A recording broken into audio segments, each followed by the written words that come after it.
যোগ্য চাকরি প্রার্থী বা এই সাবজেক্টের সঙ্গে রিলেটেড তাদের অধিকাংশ জনই সেখানে ঢোকার সুযোগ পায়নি। এই কর্মসূচিতে ইন্টারেকশন হয়নি। যারা বঞ্চিত, যারা সবচেয়ে ক্ষতিগ্রস্ত, তাদের কাউকে ন্যাচারাল জাস্টিস মেনে রাজ্যের প্রশাসনিক প্রধান তাদের আত্মপক্ষ সমর্থন করে বক্তব্য শুনতে চাননি। তার কারণ খুব পরিষ্কার। এই মুখ্যমন্ত্রী প্রথমত পার্থ চ্যাটার্জিকে দিয়ে এসএসসির অটোনমি খতম করেছেন। এসপি সিনহার নেতৃত্বে মন্ত্রীর ওএসডি ডাব্লিউবিসিএস অভিজিৎ বাবুকে সিলেকশন কমিটিতে ঢুকিয়ে এসএসসির যে অটোনমি অনেক আগে তিনি শেষ করেছেন এবং অভিজিৎ গঙ্গোপাধ্যায়ের যে অর্ডার, সেই অর্ডারে তিনি ডকুমেন্টের উপরে 5,000 সামথিং অ্যাপ্রক্স 6,000 অযোগ্য ঘোষণা করেছিলেন। তাহলে 19,000-এরও বেশি প্রায় 20,000-এর আজকে এই দুর্ভোগ হতো না। এই 26,000-এর চাকরি যাওয়ার সিচুয়েশনের জন্য যদি একমাত্র কেউ দায়ী থাকেন, তার নাম হলো মমতা ব্যানার্জি। সুপ্রিম কোর্টে মোট আগের চিফ জাস্টিস সম্মানীয় চন্দ্রচূড়জি, বর্তমান চিফ জাস্টিস সঞ্জীব খান্নাজি 16 বার হিয়ারিং হয়েছে। সব স্টেক হোল্ডারকে বলার সুযোগ দিয়েছেন। তিনি কোটি কোটি টাকা খরচ করে লয়ার দিয়ে তিনি অযোগ্যদের বাঁচানোর জন্য যোগ্যদের বলি দেওয়ার ব্যবস্থা করেছেন। 16 বারেও একবারেও যোগ্য অযোগ্য তালিকা প্লেস করেনি। আমরা ভারতীয় জনতা পার্টির নেতৃত্বে 30 ডিসেম্বর 2024 এসএসসির চেয়ারম্যান সিদ্ধার্থ মজুমদারের সঙ্গে দেখা করতে চাই। তিনি দেখা করেননি, তার সচিব দেখা করেন। সেখানে আমরা বলি 7 জানুয়ারি 2025 ডেট রয়েছে। আপনারা যদি যোগ্যদের তালিকা এক্ষুনি সাবমিট না করেন, তাহলে যা গতি প্রকৃতি হিয়ারিংয়ে আমরা দেখছি, সকলের চাকরি চলে যাবে। ইটস এ মেজর ব্লান্ডার হবে। আপনারা দয়া করে বাছাই করুন। তারা সেদিন শুনেছেন, অসহায়তার কথা বলেছেন। এবারে আপনি বলবেন যোগ্য কারা অযোগ্য কারা। প্রথমত ওএমআর নষ্ট করেছে, এরা পুড়িয়ে দিয়েছে। গাজিয়াবাদ থেকে সিবিআই ওএমআর পুনরুদ্ধার করে তারা হার্ড ডিস্কের মাধ্যমে ওএমআর পুনরুদ্ধার করে তারা প্রকাশ করার ফলেই আজকে যে বঞ্চিত যারা হলেন, ক্ষতিগ্রস্ত যারা হলেন, বুক বাজিয়ে যে বলতে পাচ্ছেন আমি যোগ্য, এই কথাটা তারা বলতে পাচ্ছেন সিবিআইর জন্য। নরেন্দ্র মোদীজি প্রধানমন্ত্রী আছেন, তাই সিবিআই এই কাজটা করেছেন, সিট এই কাজটা করেছে। নইলে আজকে এদের অর্থনৈতিক বিপর্যয়ের সাথে সাথে সামাজিক বিপর্যয়ও নেমে আসতো। হয়তো কিছুটা নেমে এসেছে, কিন্তু আজকে তারা যোগ্য বলতে পাচ্ছেন ডিউ টু সিবিআইর হার্ড ডিস্ক এবং ওএমআর এর জন্য। আমরা মুখ্যমন্ত্রীকে কতগুলো প্রশ্ন করতে চাই। এক, আপনি সরাসরি জাস্টিসকে, চিফ জাস্টিসকে অ্যাটাক করেছেন। আপনি বলেছেন আমি যোগ্যদেরকে রক্ষা করব। যোগ্যদের রক্ষা করার জন্য আপনাকে হাইকোর্ট এবং সুপ্রিম কোর্ট 3 বছর সুযোগ দিয়েছিল, আপনি সেটা করেননি, আপনি অপরাধী। আপনি বলেছেন আমরা চাকরি দেব।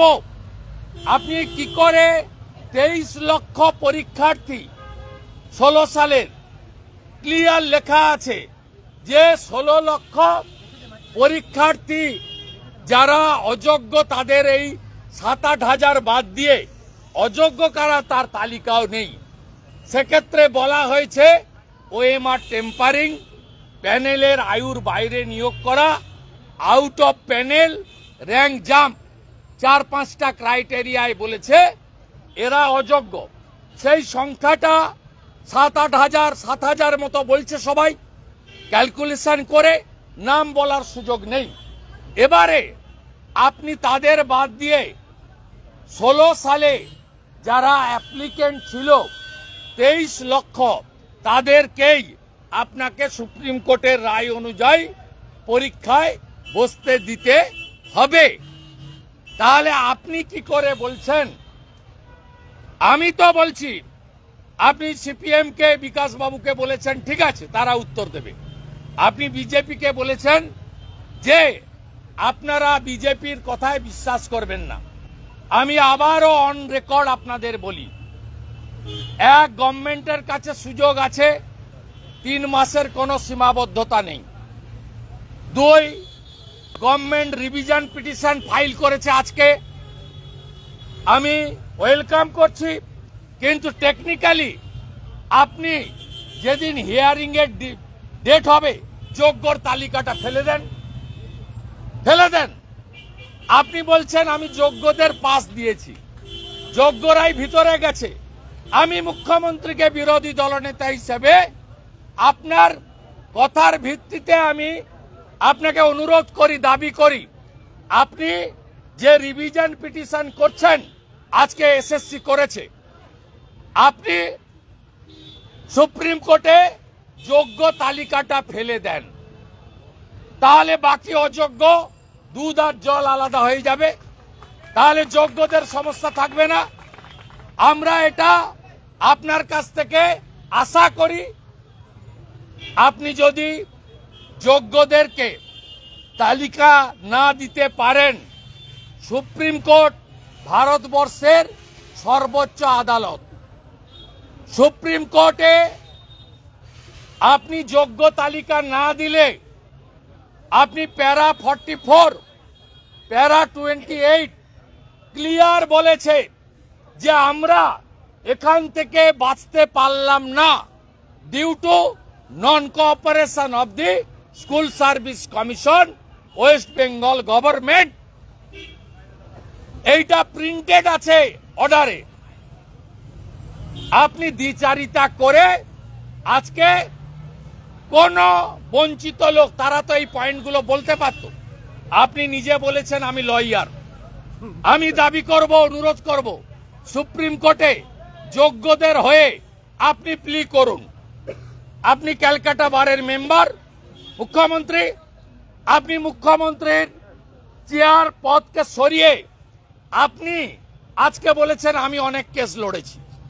আমি অনুরোধ করব আপনি সুপ্রিম কোর্টে গিয়ে লয়ার হিসেবে যোগ্যদের পক্ষে যোগ্য তালিকাটা হাতে নিয়ে সিবিআইর হার্ড ডিস্কের মাধ্যমে যে ওএমআর বের করেছে, যে একাডেমিক আছে, সেটা নিয়ে গিয়ে বলুন আমি লয়ার মমতা ব্যানার্জি এসেছি, আপনারা এই যোগ্যের তালিকা এদেরকে আপনি মহামান্য হুজুর কনসিডার করুন। যদি না করতে পারেন তাহলে 23 লক্ষ ভাই বোনেদের আবার পরীক্ষায় বসতে হবে এবং 9 বছর আগে যে প্রস্তুতি তাদের ছিল সেই প্রস্তুতি থাকতে পারে না। এবং এটা যদি আপনি করেন তাহলে 19,000 যোগ্য শিক্ষক, শিক্ষিকা, শিক্ষাকর্মীর সঙ্গে সবচেয়ে বড় পাপ হবে। আমি on behalf of the BJP আগেও বলেছি, আজও বলি, মমতা ব্যানার্জি যদি এই কাজটা করতে না পারেন, 26-এ বিজেপিকে আনুন, 1 মাসের মধ্যে আমরা ওএমআর বের করে যোগ্য তালিকা সুপ্রিম কোর্টে প্লেস করে আমরা যদি 84 সালের সিক রাইট এতদিন পরে জাস্টিস হতে পারে, আমরাও জাস্টিস দেওয়ানোর কাজ করব। এই সামগ্রিক ব্যবস্থাপনাটার পিছনে অর্থ আছে এবং সেই অর্থের সবচেয়ে বড় বেনিফিশিয়ারি মুখ্যমন্ত্রীর বাড়িতে। আমি বলছি না, লিপস অ্যান্ড বাউন্সের ম্যানেজিং ডাইরেক্টর কালীঘাটের কাকু নামে খ্যাত সুজয় কৃষ্ণ ভদ্র 73 মিনিটের অডিওতে 73 বার অভিষেক ব্যানার্জির নাম বলেছে এবং যে 700 কোটি টাকা উঠেছে সেই 700 কোটি টাকার 80 ভাগের বেশি টাকা আপনার বাড়িতে গেছে। আপনার ভাইপো অভিষেক ব্যানার্জি সবচেয়ে বড় ফিনান্সিয়াল ক্রাইম এবং বেনিফিশিয়ারি। এই কেসে আমরা বলছি না, সুজয় কৃষ্ণ ভদ্র বলছে, সিবিআই চার্জশিটে বলছে। স্বাভাবিকভাবে আমরা যোগ্যদের পক্ষে আছি, সাথে সাথে যারা 23 লক্ষ ছাত্র ছাত্রী কর্মপ্রার্থী তারা বঞ্চিত হয়েছে, তাদের জন্য আমাদের সহানুভূতি থাকলো। আগামী 21 তারিখে ওয়েটিং চাকরি প্রার্থী অনেকগুলি যোগ্য শিক্ষক সংগঠন অরাজনৈতিকভাবে নবান্ন অভিযানের ডাক দিয়েছে। আমি বলবো 15 এপ্রিলের মধ্যে সুপ্রিম কোর্টে যোগ্য তালিকা আপনি প্রকাশ না করলে 21 তারিখে পতাকা ছাড়া লক্ষ মানুষ নবান্নর দিকে যাবে। আমাদের ডাকলে আমরা পতাকা ছাড়া, রাজনৈতিক স্বার্থ ছাড়া যোগ্যদের পক্ষে নবান্নর সামনে ধর্ণা, অবস্থান, বিক্ষোভ, জেলে যাওয়ার জন্য প্রস্তুত আছি। পরিষ্কারভাবে কথা আমরা বলে গেলাম। আমরা সবাই ওয়েট করে আছি আগামীকালের শুনানির জন্য, কারণ 2022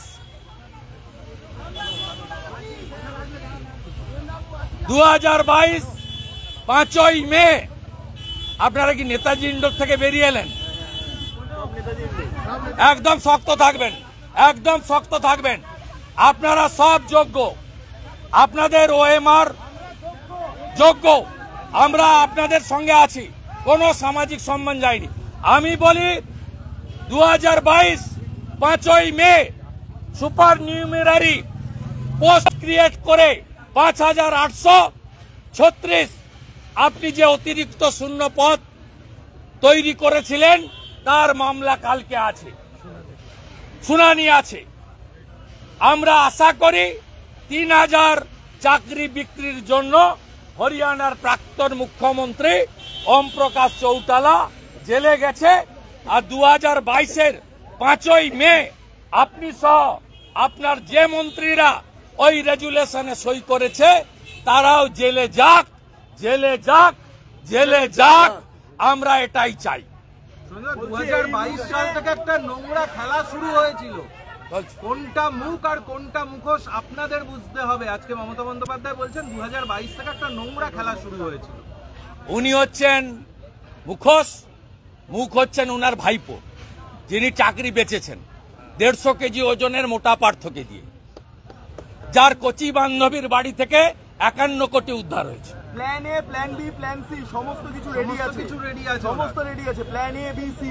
আরে দিন না আপনি শিক্ষককে যদি বলেন ভলেন্টারি চাকরি করতে, শিক্ষককে যদি বলেন গ্রুপ ডি করতে, এটা কি তার মেধা, তার একাডেমিক, তার সঙ্গে সম্মান দেখানো হবে? আপনি মুখ্যমন্ত্রী বলবেন যে আমি আজ থেকে সবাইকে সিভিক টিচার করে দিলাম, 10,000 টাকা করে দেব। এটাই কি প্ল্যান বি? এটাই প্ল্যান সি? এটাই plan D? We want plan এ। যোগ্য তালিকা জমা দেন।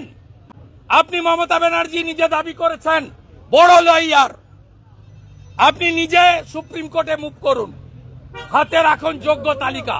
আপনি তো পারেননি নরেন্দ্র মোদীর সিবিআই ওএমআর উদ্ধার করে দিয়েছে হার্ড ডিস্ক গাজিয়াবাদ থেকে। আপনার সুবিদাস পার্থরা পুড়িয়ে দিয়েছিল, এসপি সিনহা, কল্যাণ গাঙ্গুলি পুড়িয়ে দিয়েছিল আমার ভাই বোনেদের ওএমআর সিটের সব খাতা।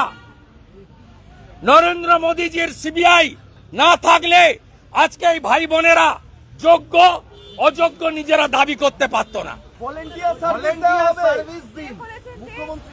আমি বেঁচে থাকতে আপনাদের কেউ দেবেন না, আপনাদের কারো চাকরি যাবে না, আপনারা কাল থেকে স্কুলে যান, ভলেন্টিয়ার সার্ভিস কেউ দেবেন না। আমি ভাই বোনেদের বলবো কেউ দিবেন না। 15 এপ্রিল পয়লা বৈশাখের আগে যোগ্যদের তালিকা সুপ্রিম কোর্টে জমা দিতে হবে। আর যদি না দেন 21 তারিখে চেয়ার থেকে টেনে আপনাকে ঘাড় ধাক্কা মেরে বাংলার বাইরে পাঠাবো। প্রচুর চাকরি প্রার্থীরা এসছেন আপনার সঙ্গে দেখা করতে। কথা আমি বলছি কথা, জেনে শুনে কারো চাকরি খাননি। সবাই জানে অভিজিৎ গাঙ্গুলির জাজমেন্ট মেনে নিলে আজকে 19,000-এর চোখের জল দেখতে হতো না। আপনার অহংকার, আপনার দম্ভ, আপনার 25 লাখি লয়ার আজকে এই ছেলে 19,000-কে পথে বসিয়েছে। মাথা উঁচু করে বাঁচবেন, মাথা উঁচু করে বাঁচবেন। আপনারা সরকার রিভিশন করছে করুক, আপনারাও ইন্ডিভিজুয়াল ওএমআর এবং একাডেমিক নিয়ে যদি সুপ্রিম কোর্টে যান, আমরা লয়ার দেব, আমরা আপনাদের দেব, আপনাদের টাকা খরচ করতে হবে না। আমি এলওপি বলছি, আপনি যে লয়ার চাইবেন, আমরা বিজেপি এমএলএ 65 জন আছি, চাঁদা তুলে লয়ারের ফিস দেব, আমরা যা করার হচ্ছে।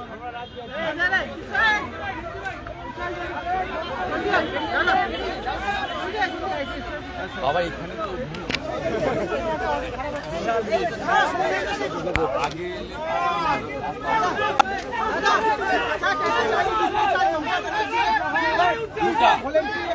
দুটো Mamata Banerjee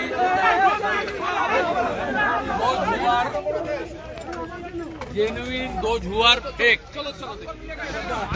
The several time High Court और सुप्रीम कोर्ट ने रिक्वेस्ट किया कि एक सेग्रीगेट आप लोग को कर देना चाहिए। वेस्ट बंगाल गवर्नमेंट जो रुपया लेकर 5-6 हजार चाकरी नौकरी बेच दिया है, उनको सेव करने के लिए वो लोग जेन्युइन जो हमारी टीचर है, नॉन टीचिंग स्टाफ है, उनका लिस्ट सुप्रीम कोर्ट में नहीं दिया।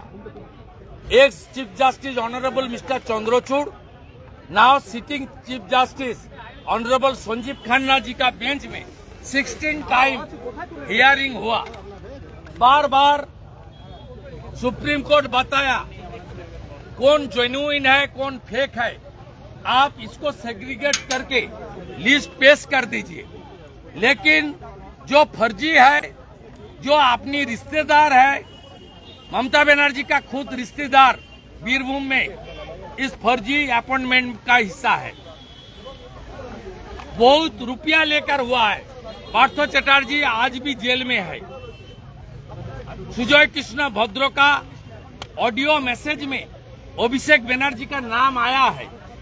इसलिए ये जो 700-800 करोड़ का घोटाला, टीचर रिक्रूटमेंट स्कैम, ये फर्जी और नकली, इनको सेव करने के लिए जेन्युइन टीचर नॉन टीचिंग को ये ममता बनर्जी की सरकार कोतल कर दिया है। हम लोग इसका खिलाफ है। हम लोग जो जेन्युइन है, जो मेरिटोरियस है, जिसका एकेडमिक अच्छा है, जिसका पास ओएमआर का नंबर है, उसका पक्ष में है, उनका नौकरी तुरंत बहाल करना चाहिए, ये हमारी मांग है। इसका साथ साथ 2016 का जो एग्जाम, उसमें इफेक्टेड अनएम्प्लॉयड यूथ 23 लाख है बंगाल। बीजेपी वो 23 लाख अनएम्प्लॉयड यूथ का साथ है।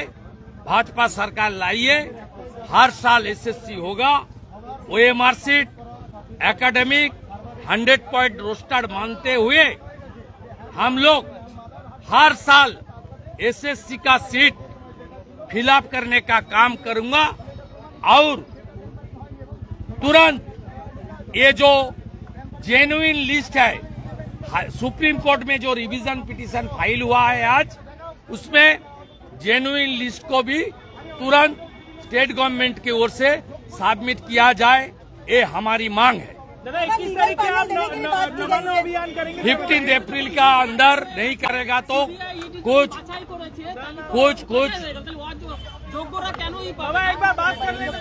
ওইখানে নেতাজি ইন্দোরে গেছিলেন,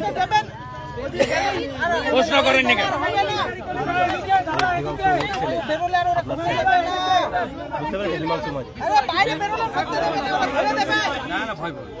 তুমি ফোনটা ধরো, আমি তো অনেকবার চেষ্টা করি। একদম ভয় পাবো, চাকরি যাবে না, চাকরি যাবে না, যাবে না চাকরি।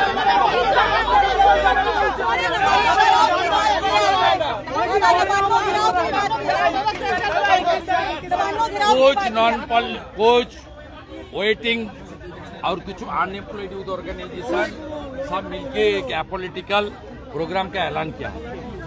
ये लोग हम लोग का participate without flag, without any political condition, ये उसको अलाउ करेगा तो हम सब शामिल होंगे। दादा कल रामनवमी कैसा गया? पाक सर्कस में कुछ बीजेपी के ऊपर कुछ अटैक हुआ है? बढ़िया। दादा एबीसी एबीसी ये लोग को सिविक टीचर बनाने का प्लान बना है। ये लोग मेरिटोरियस है, इसका एकेडमिक तगड़ा है, कोई टीचर सिविक बनने वाला नहीं है। आज जिस तरह से उन्होंने सबके साथ बुलाया, लेकिन वहाँ पे लोग बात करने के लिए नहीं सबको नहीं बुला। 26,000 इफेक्टेड, सी अलाउड ओनली 7,000, कोई इंटरेक्टिव सेशन नहीं हुआ। ये लोग लगातार ये जो डिमांड कर रहे ठीक है, শুভেন্দু বাবু, চাকরি প্রার্থীরা বলছেন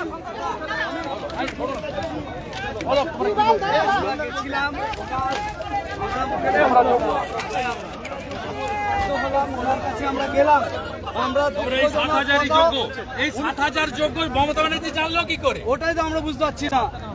আমরা মুখে এই 7,000 যোগ্য জানলো কি করে? একদম চিন্তা করুন, আমরা আছি। এই যে 7,000 যোগ্যটা বাঁচলো কি করে? এদের ইন্টারেকশন হলো না, এদের কাছ থেকে শোনা কথা হয়নি। তৃণমূলের ওখানে দালাল থেকে সুবিধা হয়েছে।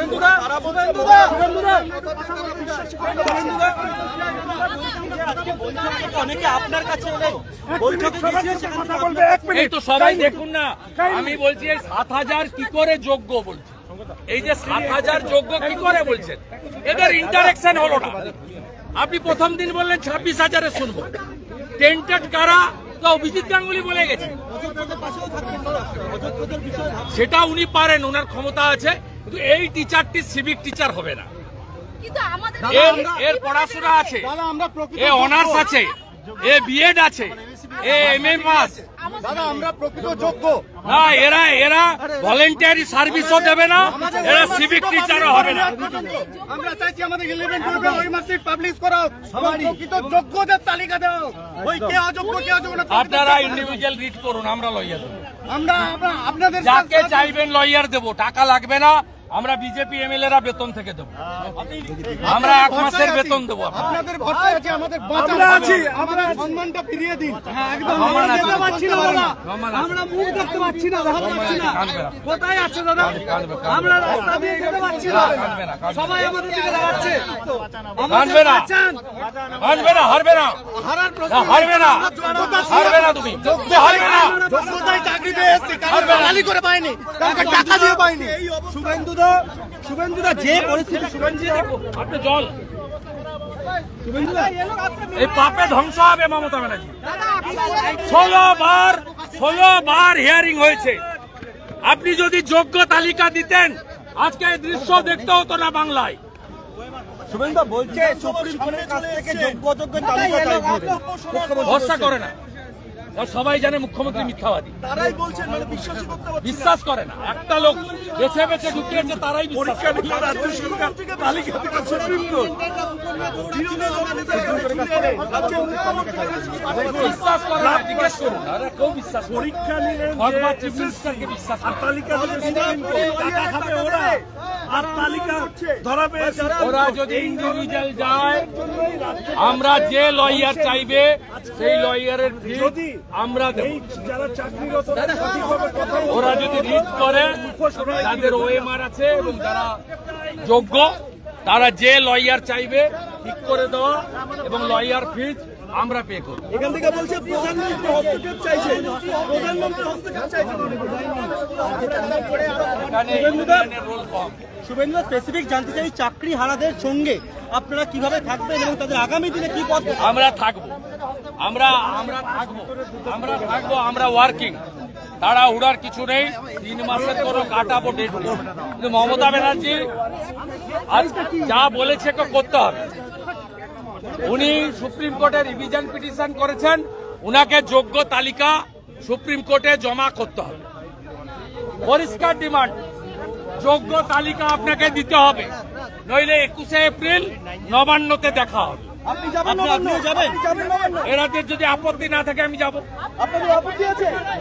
কারণ আপত্তি নেই, না থাকলে শুভেন্দু অধিকারী তিনি জানালেন যে 21 এপ্রিল নবান্ন চলছে অভিযানে যদি চাকরি হারারা চান তাহলে শুভেন্দু অধিকারী যাবেন। আবারও অ্যাসেম্বলির সামনে সুযোগ করে দিয়েছে এই প্রশ্ন যদি মমতা ব্যানার্জি করে থাকে, সুযোগ মমতা ব্যানার্জি করেছে। 16 বার সুপ্রিম কোর্টের হিয়ারিং এ আপনি যদি যোগ্য তালিকা দিতেন, তাহলে আজকে এই অভিযোগটা আমি করতে পারতাম না। আপনি হাতে ধরে শুভেন্দুদা সর্বদলীয় কোনো বৈঠক চাইছেন, তারা আপনাকে আপনি থাকবেন আমি নবান্ন? থাকবো, আমার